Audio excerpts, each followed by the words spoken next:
जब कोई बच्चा शिक्षा आरंभ करता है तो उसे सबसे पहले क्या सिखाया जाता है? गिनतियां। वो गिनतियां जिससे पता चलता है कि कौन सी चीज कितनी है। गिनती सिर्फ मेरे और आपके लिए नहीं बल्कि राष्ट्रों के लिए भी जरूरी होती है और इस गिनती में ही एक विशालतम प्रक्रिया है जनगणना यानी सेंसस का। भारत में जनगणना 2027 का पहला फेज शुरू हो गया है। शायद पहला डेटा 2027 के अंत तक हमें मिल भी जाए और फाइनल डेटा मिलने में शायद अभी 4 साल लगेंगे। हमारे देश में लोग कितने हैं, घर कितने हैं, महिला पुरुष कितने हैं, इनसे अलग एक और सच्चाई इस जनगणना से सामने आएगी। ये सच्चाई होगी देश में लगातार घटती हिंदू आबादी की। और मैं आपको पहले ही बता दे रहा हूं कि कैसे जनगणना में संभवतः हिंदू आबादी के घटने का ट्रेंड सामने आएगा। असल में ये कोई नई बात नहीं है। जब से आजाद भारत में जनगणना शुरू की गई है तब से हिंदू लगातार इस देश की आबादी में अपना हिस्सा खोते जा रहे हैं। दशक दर दशक इस देश में हिंदू उसी तरह बढ़ रहा है जिसकी लगातार चिंता जताई जा रही है और नई जनगणना संभवतः इस बात को और स्पष्ट तौर पर दीवार पर लिख देगी। हो सकता है आपको मेरी बातें अभी तक ऐसी लग रही हो जो हर हिंदू ग्रुप की रैली में होती है, लेकिन रुक जाइए, ये कोई कोरी गप नहीं बल्कि मैं आपको कुछ डेटा बताऊंगा। डेमोग्राफी चेंज पर होने वाली बहस में अक्सर आवाज ऊंची हो जाती है और तथ्य नंबर के पीछे छिप जाते हैं, लेकिन मैं आपको समस्या तो बताऊंगा ही, साथ ही नंबर से क्लियरली उसको आपको दिखाऊंगा भी। भारत के स्वतंत्र होने के बाद 4 वर्षों के बाद यानी 1951 में पहली जनगणना करवाई गई थी। तब देश की आबादी लगभग 36 करोड़ थी और तब पता चला था कि इस 36 करोड़ आबादी में 84.9% लोग हिंदू हैं। ये भी सामने आया था कि बंटवारे के बावजूद मुस्लिम आबादी इस देश में 9.9% का हिस्सा रखती है। लेकिन हमारी कहानी यहां खत्म नहीं होती बल्कि यहां से शुरू होती है। इसके बाद एक एक करके जब 1951 से 2011 तक जनगणना हुई तो हर बार एक ही ट्रेंड देखने को मिला। हर बार हिंदुओं का शेयर कम हुआ, मुसलमानों का शेयर बढ़ गया और ये सरकारी आंकड़े कहते हैं।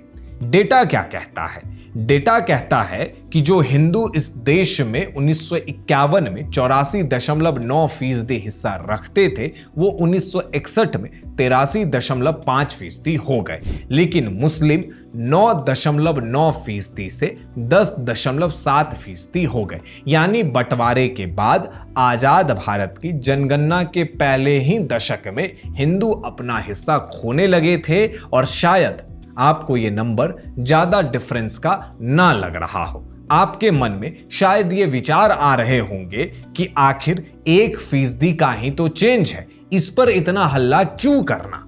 जी नहीं, चेंज ऐसे ही होता है। मैं आपको जब फाइनल डेटा दूंगा तो आपको पता चलेगा कि ये 1% आखिर में कितना बड़ा फर्क डालता है।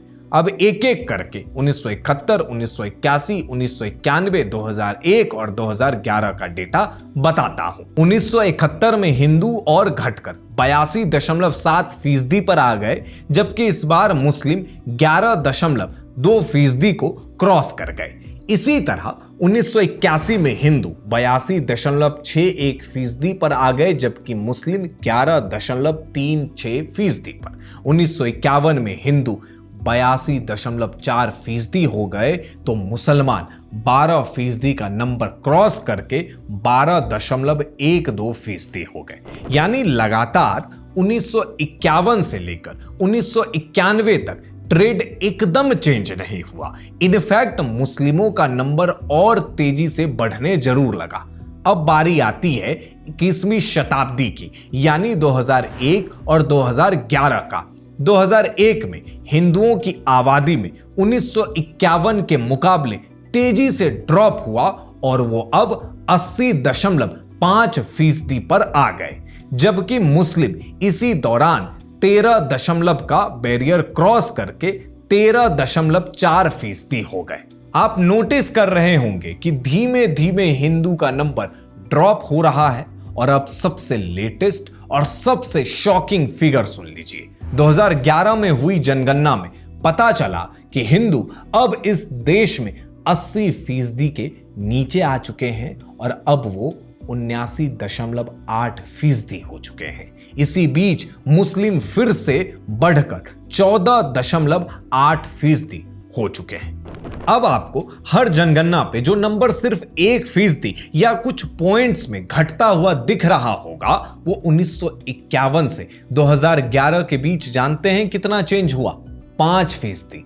जी हां, इस देश में हिंदू की आबादी में 1951 से 2011 के बीच का हिस्सा 5% से भी कम हो गया, जबकि मुस्लिमों का हिस्सा इतना ही इस देश में बढ़ गया।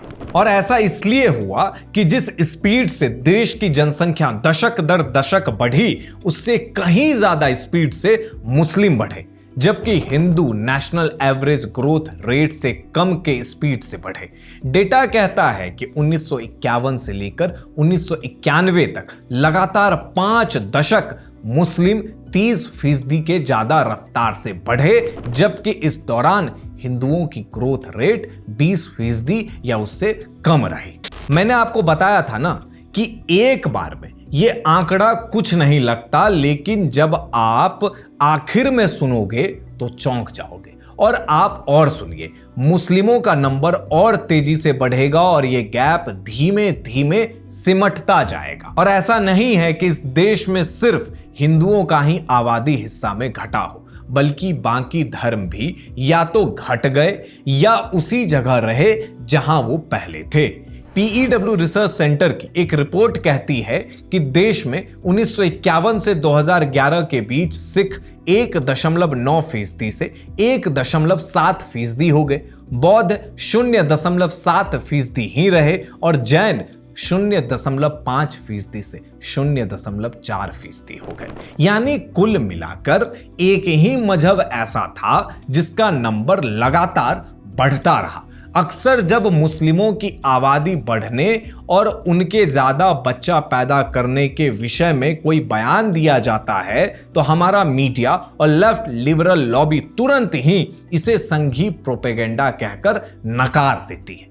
मैंने आपको आबादी बढ़ने का नंबर दे दिया, लेकिन आखिर आबादी बढ़ती कैसे है? साफ है कि या तो किसी कौम का ग्रोथ रेट दूसरे धर्म से ज्यादा हो, या फिर किसी बाहर से उस कौम के लोग लीगल या इलीगल तरीके से आ जाए। अब बाहर से लाकर लोगों को बसाना तो थोड़ा मुश्किल काम है, लेकिन हां, पहली वाली बात मुस्लिमों पर जरूर लागू होती है। अब इन सारे फैक्ट्स को सुनने के बाद आपके मन में यह सवाल जरूर आ रहा होगा कि कैसे। तो इस कैसे का जवाब देता हूं। एक टर्म होता है TFR, यानी टोटल फर्टिलिटी रेट।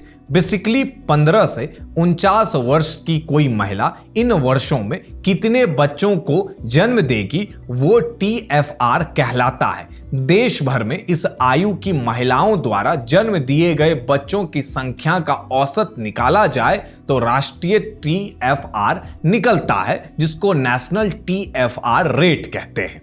इसी तरह हिंदू, मुस्लिम, सिख सभी समाज का TFR निकाला जाता है। अगर किसी समाज का TFR 2.1 से कम हो तो उसकी जनसंख्या आने वाले समय में घटेगी, क्योंकि 2.1 रिप्लेसमेंट नंबर कहा जाता है। अगर इससे ऊपर हो तो जनसंख्या बढ़ेगी और अगर 2.1 हो तो जनसंख्या स्थिर रहेगी। तो अब आते हैं TFR पर। हमारे देश में एक सर्वे सरकार करवाती है, इससे TFR का नंबर पता लगता है।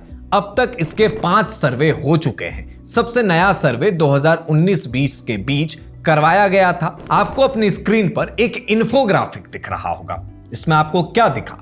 इसमें आपको यह दिखेगा कि अब भी मुसलमान रिप्लेसमेंट के रेट से ऊपर हैं और तेजी से बढ़ रहे हैं, जबकि हिंदू अब घट रहे हैं, क्योंकि उनका TFR 2.1 के नीचे जा चुका है। सिर्फ इतना ही नहीं, इसी इन्फोग्राफिक में ध्यान से देखने पर पता चलेगा कि भले ही 4 बच्चे वाली बात बयानों में कही जाती हो, लेकिन यह असल में 1990 के दशक में मुसलमानों के लिए सही थी। अब आपको समझ में आ गया होगा कि आखिर मुस्लिमों का नंबर हिंदुओं से तेजी से कैसे इस देश में बढ़ा है। इससे आपको यह भी पता चला होगा कि अगली जनगणना शायद और भी शॉकिंग नंबर दे। अब आते हैं उस समस्या पर जिसकी मैंने शुरुआत में बात की, और वो समस्या है डेमोग्राफी चेंज। पीएम मोदी ने खुद इस समस्या पर लाल किले से दिए गए भाषण में बात की थी। डेमोग्राफी चेंज से आखिर क्या होता है? डेमोग्राफी चेंज से वो होता है जो कुछ दिन पहले आपने मालदा में देखा, जहां जजों को एक भीड़ ने बंधक बना लिया। डेमोग्राफी चेंज से क्या होता है?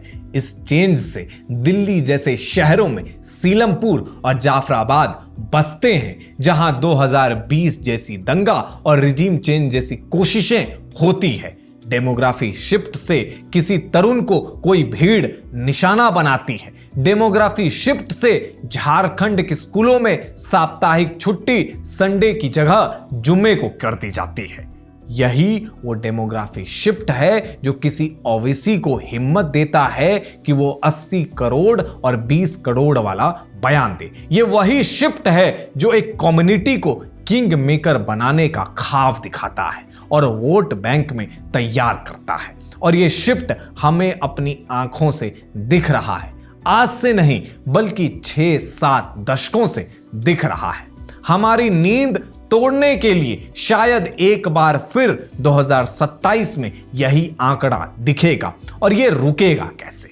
शायद मुझे और आपको आज नहीं पता है। ये रोकना है तो समाज को ही जोड़ लगाना होगा। डेमोग्राफी शिफ्ट के लिए बाहर से लाकर लोगों को बसाने वालों पर कार्रवाई के लिए दबाव बनाना होगा। सरकार पर उन लोगों को सुविधाओं से वंचित करने का दबाव बनाना होगा जो संसाधनों पर एक्स्ट्रा बोझ डालते हैं। अगर ऐसा नहीं होगा तो जुम्मे की छुट्टी संथाल परगना से निकल आपके स्कूल तक आएगी।